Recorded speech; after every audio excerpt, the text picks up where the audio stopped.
Hello, Leo, Sun, Moon, Rising, and Venus signs. Kamusta kayo? Sana po nasa mabuti kayong kalagayan. Welcome back po sa Star Tarot. Kung bago kayo dito, welcome din kayo. Thank you sa inyong support. I truly appreciate it. God bless you all po. Tignan natin ang mga messages ninyo for today. This is for the month pala, no? Sorry, Leo. This is for the month of January 2024. Happy New Year na. Oh my God. So, we have number 44. Unang-una yan agad ang tinutok sa akin ng guides ko.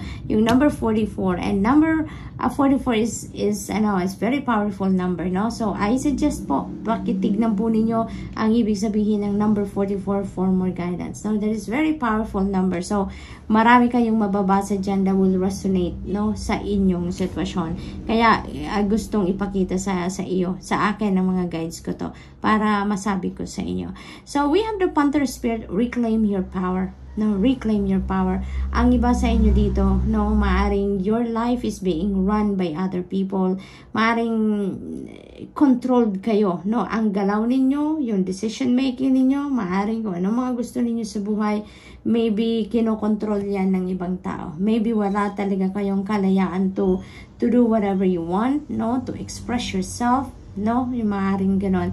Kaya ngayon iniimbitahan kayo. It's about time na you reclaim your power. No, you reclaim your own personal power, Leo, no? So take charge and liberate yourself from this controlling energy para nang sa gayon ma-experience na ninyo yung buhay na kayo yung nagdidikta ng kung ano ang gusto ninyong maging desisyon, anong path ang gusto ninyong tahakin, 'di ba? Yung mga ganon bagay. So what else? Oh my goodness, this is really gorgeous. We have another double number. We have a number 11. Number 11 is also a very spiritual number. That is also another powerful number. That is a master number as well. So master number 11, Leo, also please look up for the meaning of that because ang daming gabay, no, na gustong iparating sa inyo, divine universe and the rest of your spirit team sa inyo. Double na, we have double 4, we have double 1, no, and double 1 also talagang napakalaki ng pahiwatig sa inyo na maraming pagbabago ang magaganap sa buhay ninyo. And this card itself, yung mensahe niya sa iyo is transformation is beautiful, 'di ba? Transformation is beautiful. You will be busy with all the changes na maaring mangyari sa buhay ninyo sa iba't ibang parte, no? It is possible at yakapin niyo na lang, no? Yakapin niyo na lang kung ano ang mga parating, kung ano yung mga pagbabagong ganap. Kasi maaaring hindi ninyo kagustuhan ng mga pagbabagong ito. But, yan ay para din sa ikakabuti ninyo, no?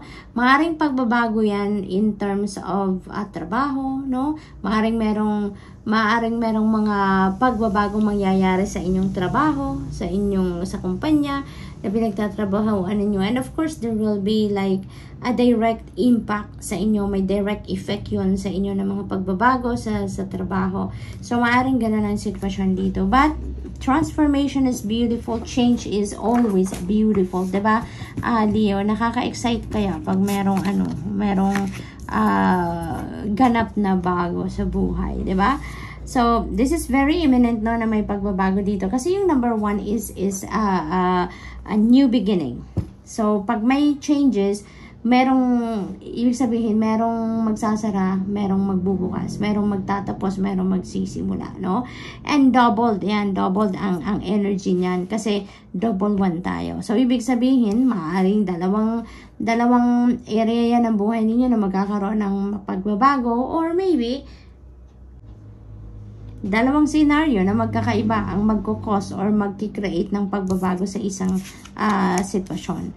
We have number 14, act as if, diba? Act as if alam ninyo kung ano na ang mga ganap. Act as if sigurado na kayo sa kung ano ang magiging outcome ng mga bagay na ito, no? So, yun ang napipick up ko dyan for some of you. So, what else?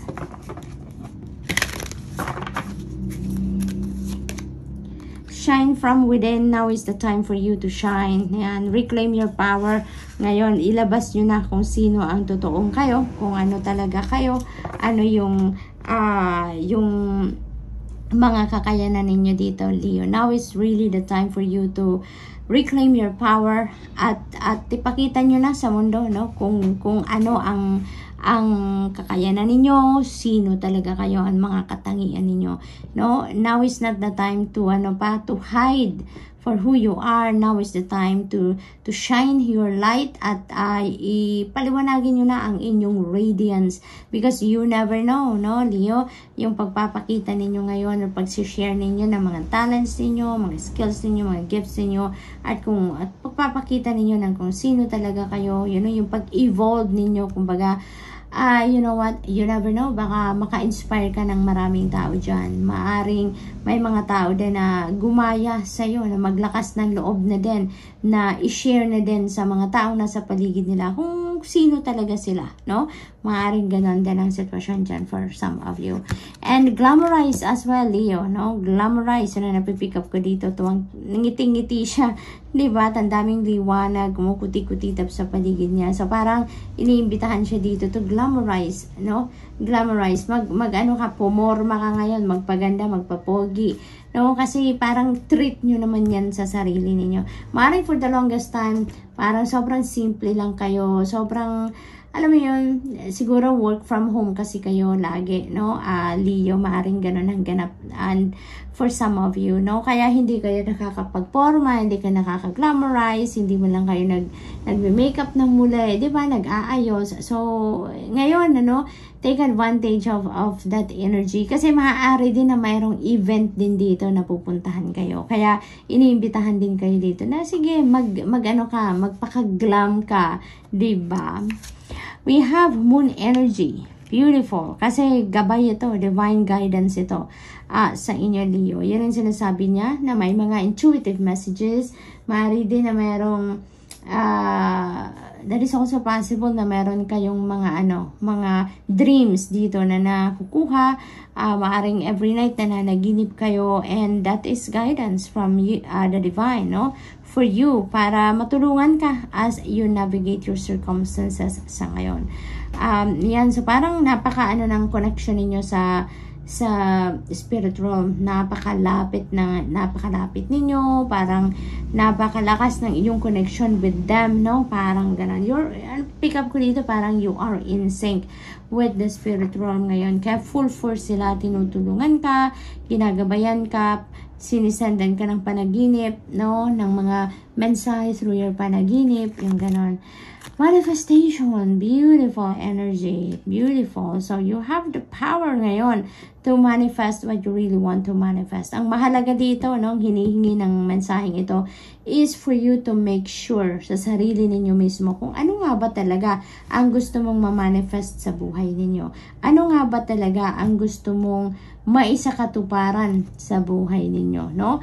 Make sure of that before you jump into something, no? Nang sa gayon, alam ninyo talaga kung ano yung pa-prioritize ninyo, alam ninyo kung ano ang gagawin ninyo para matupad ninyo kung ano man yun, diba? Hindi kayo magiging dito muna, pagkatapos in the middle, magsisimula na naman kayo ng panibago, no? So, para maging sigurado kayo kung ano yung gagawin ninyo, anong uunahin ninyo, what are the steps that you're going to take, make sure, no, na sigurado kayo kung ano talaga ang pangarap ninyo, ano ang goal ninyo. Diba? Then, start manifesting it. Start doing things necessary para matupad ninyo, no? Yung sinet ninyong intention para sa sarili ninyo. So, what else?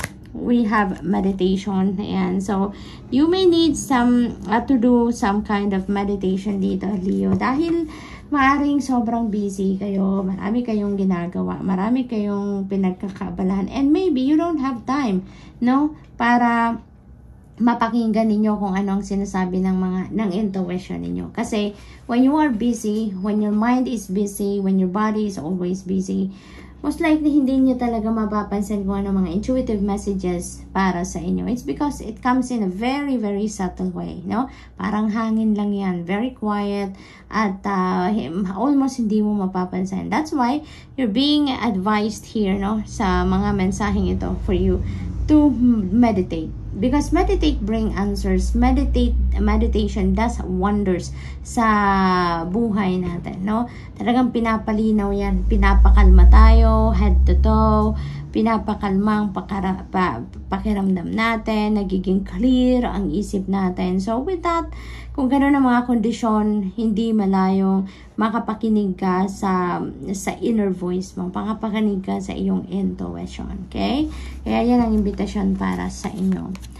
Communication. Ayan. So, communication is key dito siguro sa inyong pagtatagumpay.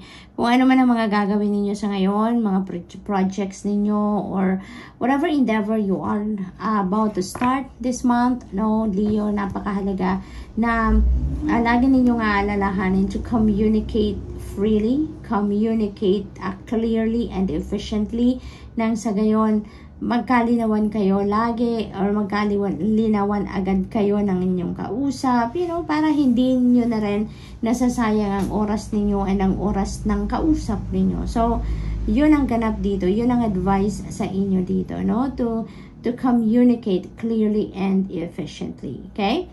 So, maaari din ang iba sa inyo dito may mga parating na communication, na correspondence. Maaari ang iba sa inyo dito ay may hinihintay mga papeles, maaaring may hinihintay na mga dokumento or schedule ng interview or flight, maaaring ganon ang ganap. So whatever the case may be, Leo, napakahalaga din talaga lagi na direct to the point din kayo, no, sa pakikipag-communicate ninyo dito, sa pagre-response ninyo sa mga sulat na yan or sa mga correspondence na yan. Acceptance. Ayan. So, ang napipick up ko dito, self-acceptance, no? Self-acceptance, or maybe this is maaring opportunity. Yung hinihintay ninyo dito, maaring this is balita, link sa isang